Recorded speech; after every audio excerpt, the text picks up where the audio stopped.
Start recording. Cool. All right. Well, talking to my phone. This is the first and hopefully many videos here on this channel. Welcome. I'm Alan. Depending on how you know me, you can probably call me by a variety of names. If my students see this, what up? It's Mr. B. Good to see you. This is a creative outlet for me. Feel like I've been needing one and been wanting to make videos for a long time. Some of you may have seen me, the handful of you that saw my vlogs back in the day. Shout out to you. Welcome back. So happy you're here. This is my little setup. Got Happy, got Tommy, got my Rubik's Cubes over here. I don't know. I think for me, this is just going to be a place where I can talk about my thoughts. The big part of my YouTube channel, it says it in the banner, are just my thoughts on it. I have a lot of thoughts. I have a lot of ideas, and honestly, I've been boring my wife so much with them that I just need to talk. This video is all about instant gratification. The idea that we need to be almost given things instantly that we enjoy. And if we don't have that, then we feel like whatever, medium we're experiencing is the worst.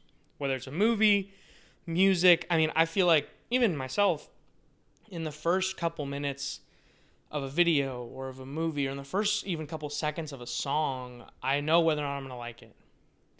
And, the classic, don't read a book by its cover, ordeal. But I feel like that's the case. I feel like that's the truth. And, when it comes to social media, how often do you even find yourself scrolling anymore?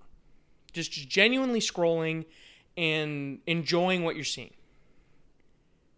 And for me, it's not even just my following anymore. I'm feel like mainly ads and sponsored posts, and it feels stupid to complain about something that's totally tailored to my taste.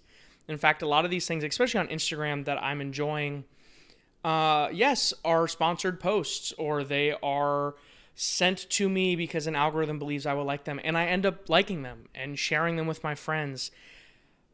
But what I find myself doing, and the bigger issue really, is that if I'm not instantly happy with what I'm seeing, scrolling feels like a chore. And that is so stupid to say. I know, the words coming out of my mouth, the fact that I'm talking to my phone, it just feels stupid. And the irony isn't lost on me, but I find the idea amusing. So amusing, in fact, that's what, kind of birthed this channel. I thought that the idea was so amusing that I should start making videos on these thoughts, because I kept thinking about it. The ideas normally rattle around in here and then, leave one way or another, but I couldn't let this one go. And I kept thinking, and instant gratification has become something that we are accustomed to. We're used to it. And the big reason why a platform like TikTok over Instagram, like I was talking earlier, why TikTok has made itself number one on the App Store, I don't think is necessarily just because of, how it's tailored to us. I think it's because of something even before it, and I think it all starts with Snapchat. And I think that's a weird thing to say, because we don't really see Snapchat as a social media. I mean, some people might. They use it to get some news or things like that. They may follow creators that they enjoy on Snapchat. But if we think back, and I think many of the people who see this are people who know me and we're around the same age. If you think back to the early 2010s, for me that was middle school, Snapchat was king, and to many it still really is. The app's intention to rapidly message, a photo and instantly remove that photo and whatever text was on it was super convenient, and it just made sense to use. And this was before you could send chats. This was before you could video call and all that kind of stuff. It was extremely appealing, and was probably the main form of contact that, I used and that many people still use today. To text or to call someone, it takes time to convey what you're trying to say. In a text especially, to go over the whole atmosphere of what's going on takes time. But with Snapchat, all you had to do was take the picture and send it. I mean, eventually you could, take a video, I think it was a year later, and you could send that. And, that was just so convenient and so easy to use. And it became even more convenient in 2013 when they introduced the Snapchat story.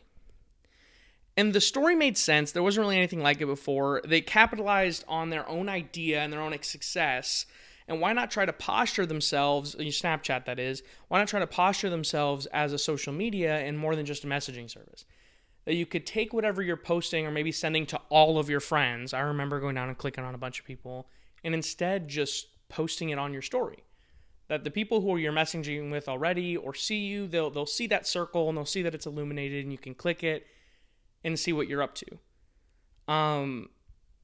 It made it instant.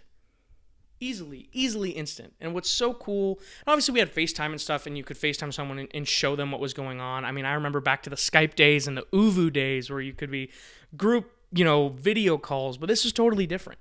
You could, and I understand, Alan, you can just text a picture. I get it. But the fact that Snapchat had it all conveniently in one place made it so easy.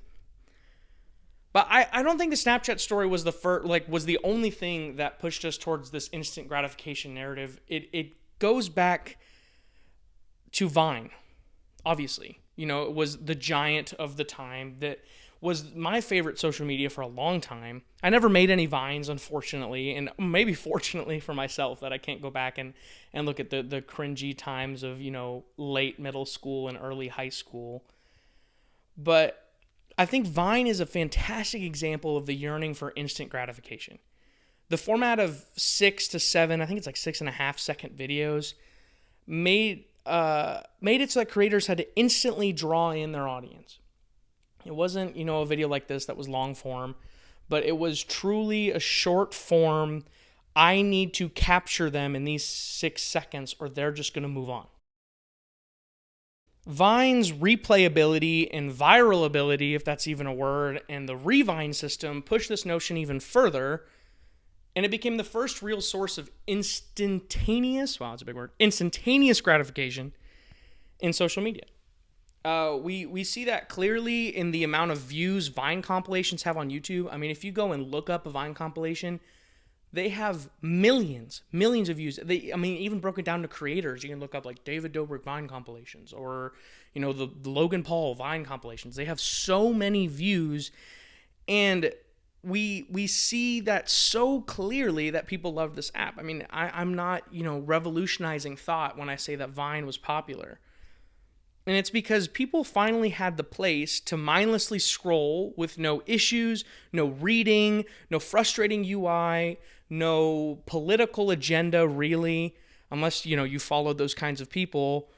And it just made sense. It was all in one place. It was all right there. I could just keep scrolling and see funny video after funny video and not have to worry about anything else. Unfortunately, all good things come to an end. October 2016, Vine dies. It's shut down, it's over, and these Viners become refugees in other social medias, and most of them find their way onto YouTube. And, because that was the only place that was really accepting video format at that time. And being no stranger to this whole idea, YouTube welcomed those creators, and obviously they're going to welcome all these big creators who tried to migrate their groups that way. And we saw a huge drop in kind of these long form video essays like what I'm doing, at least what I'm hoped to be doing for a while, to short, quick lifestyle vlogs, funny videos. And I'm not saying that those are bad videos. In fact, I was a David Dobrik fan for a long time, then a Casey Neistat fan, and like these vlogs were huge. And I'm not saying vlogs didn't exist before. Like I said, Casey Neistat, kind of pioneered that idea.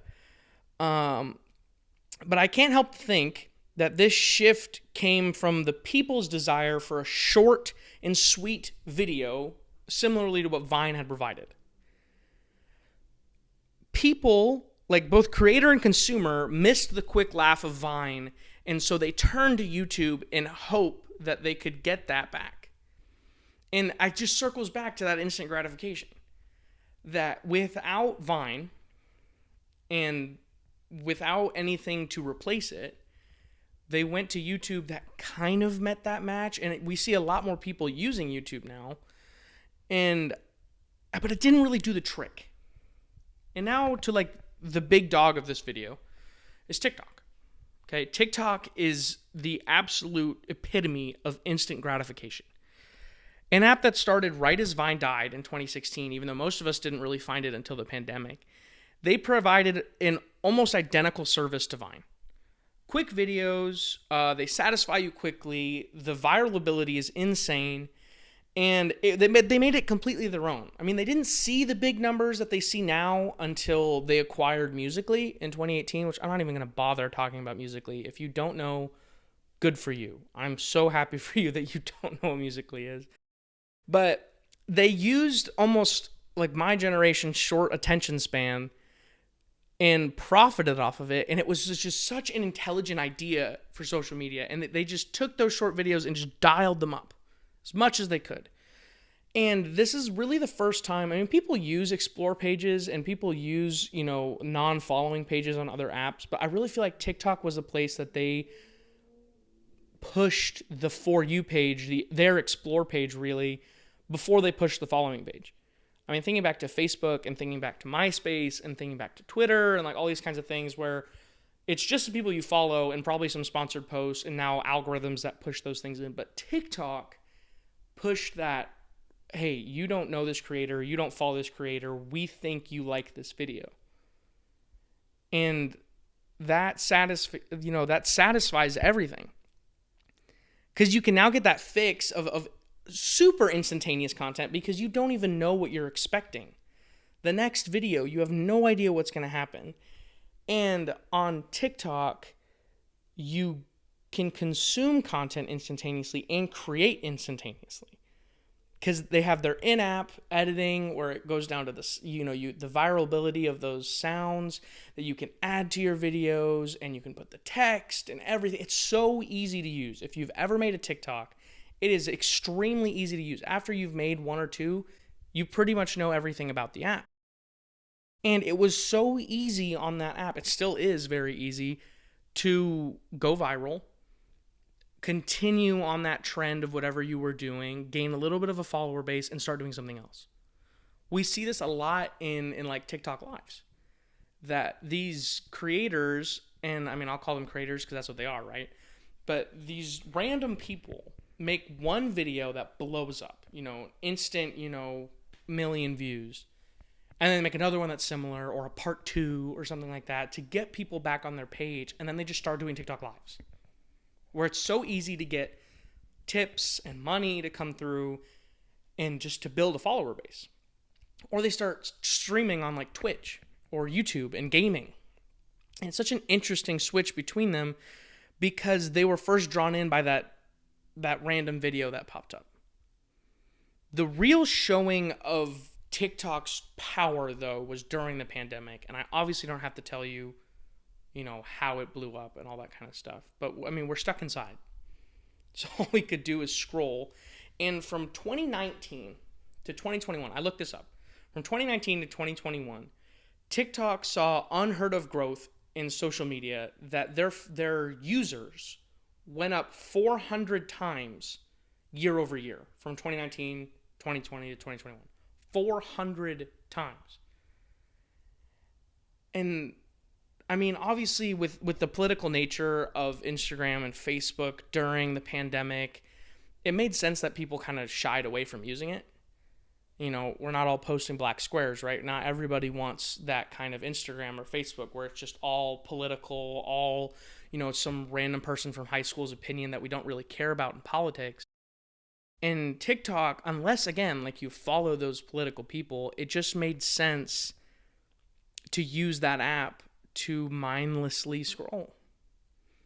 And they've really taken this app to new heights because of how they set up their UI, their user interface.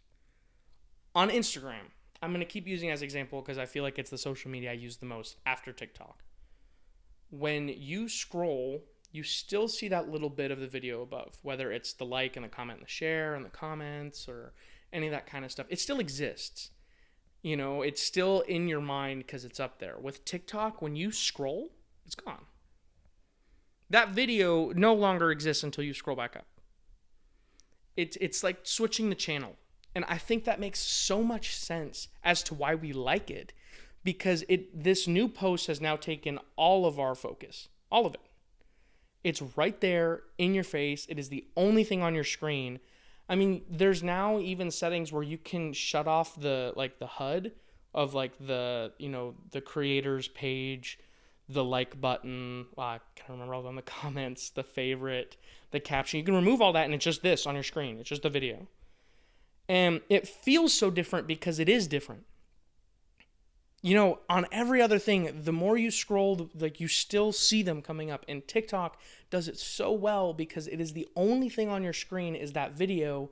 And once you are satisfied with it, whether it's instantly like I've been talking about, or after a couple replays because how funny it was or how interesting it was, you swipe away and it's gone. You'd have to scroll all the way back to get to that one video. But once you scroll away, it's gone. And the For You page has now, because there are so many creators on the app, it is an endless cycle of instant gratification. And I mean, it blows me away about how smart this app is. That it tailors itself to exactly what you love, whether it's comedy or cooking videos is pretty much what I get. Comedy, cooking videos, all that kind of stuff. And no other place had this instant gratification machine like TikTok does. And you know that this system works because almost instantly Instagram made Reels, YouTube made Shorts, okay? And it just provides the same exact concept. And of course, I mean, we've seen social medias take from each other, when Instagram made stories and added them to Facebook and all that kind of stuff. But this is totally different. It feels different, again, because it is. TikTok produces that thing in your brain, dopamine or whatever it is, that you just love seeing what you're seeing. And I mean, I catch myself doing this too. Just instantly, just scrolling and scrolling and scrolling and just forgetting and just seeing the time fly by. And it's because this is human nature. It's human nature to enjoy, to keep pursuing what you enjoy, right? That's human nature. And I mean, that bit is obvious, but the issue is how accustomed we've become to the instant gratification. And I think it takes away from the art form that we see in other things, like in music and in movies and in sometimes TV shows. When things in life come too easy, they're not as rewarding and they don't serve the same purpose like they used to. We look at it in TV shows where Netflix, when they drop a show now, pretty much drops all of them at once because we want to be instantly gratified and watch every episode in that season all at once. And obviously, it makes sense to do it that way because that's what people want. That's what people enjoy. We want this, constant cycle of content going through my mind, but why? What is it about life that we don't enjoy that we need to be doing this? Or what is it about these apps that we love so much that it pulls us away from our life, right? I've found myself in this black hole a lot of times. And I'm not saying that I'm any way better than anyone else, because I'm making this video because of how many times I got caught in it. And the only way out is to find something long form that is more interesting. And that is why I made this video. Because this process, from writing my points to setting up my little space to the light and the whole setup, buying this microphone, this has been more engaging than scrolling. This has been more engaging than anything else. And I know that the editing process is going to be the same. And whether or not it's tiresome or whatever, it's a hobby for me. It's gotten me out of this zone where all I do when I have free time is scroll. Because it's not like reading a book. It's not like watching a movie where I feel like I'm gaining something at least. I learn a story at least. On Instagram and TikTok and all these places, obviously you learn something shorthand. Whether it's a cooking recipe or, just a funny video. And none of that stuff is bad. But my issue is how accustomed we've become to being instantly satisfied with things. And if we aren't, then it's not good enough anymore. I don't want to like be in, a content space where that is the only thing that works. I hate that. It sucks. And so I'm going to make videos that are hopefully the opposite. Am I going to cut them up and post them on TikTok and Instagram? Probably. Probably. I mean, I'm probably going to do that. It makes sense because I'm going to take main points from this and post it where it needs to be. But I don't think that dilutes my point of saying that the reason why I want to do that is so that more people come to this video. It's not so that a TikTok account, does well, or that an Instagram account does well, or to get more followers on anything. That's not even the point of why I'm doing this. The reason I'm doing this is because I needed a creative outlet, and this was the first thing that came to mind. Yeah, this really just drove me here. This whole thing drove me to this video, which I hope you enjoyed, and I hope you like, and I hope this makes it onto the internet. That's my hope, is that I actually end up editing all of this and putting my focus towards this. And if I do, you're going to see more. My hope is that this goes out on Friday, and then another one comes out on Tuesday and Friday and Tuesday and Friday. And this video and these videos are all going to be my thoughts on it. Whether it's a movie that came out, Wakanda Forever is coming out, and I am making a video on it. I know it's going to be amazing. I'm so excited. And what's cool about movies is it's not instant gratification, right? But yeah, that's this video. I hope you enjoyed it. And stay tuned for the future. That's my thought. Peace.